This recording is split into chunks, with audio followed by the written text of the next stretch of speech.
Joining us live from Havana, Cuba, is VOA's Natasha Mozgovaya. Natasha, welcome to the show.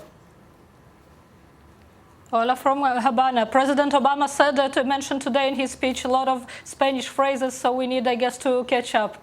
Yes, indeed, the president was on target with his Spanish.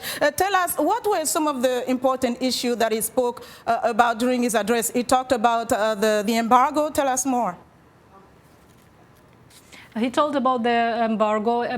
Basically, he called on the Congress to lift the embargo as soon as possible because the reason demands it, and the interests of both countries, very close neighbors, demanded.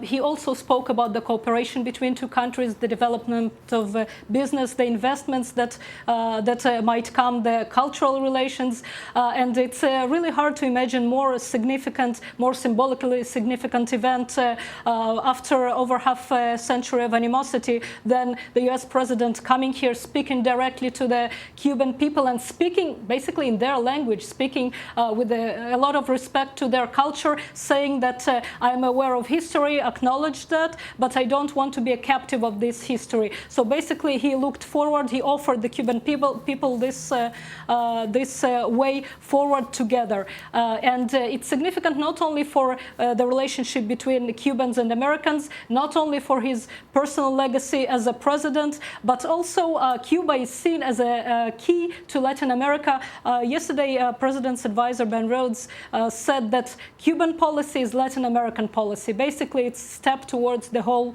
Latin America. And as such, basically, from what we see in coverage in the countries of the continent, it is also received.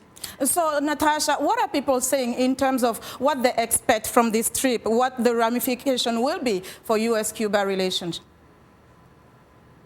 Well, I saw two different types of reactions. One, more official reactions of the, say, local newspapers, of the local officials, who are respectful but a little bit reluctant because, for example, let's take yesterday's common conference with the President Raul Castro. He seemed pretty uncomfortable, for example, about the question about the political prisoners. He said there are basically no such thing in Cuba. And also, he didn't rush to embrace Barack Obama. Basically, he held his hand. So the officials are reluctant, and the Cubans, I think, are very excited that now there will be investment, there will be improved economic relationship, maybe better food, better internet, etc. We'll keep an eye on it, indeed. Thank you so much, Natasha.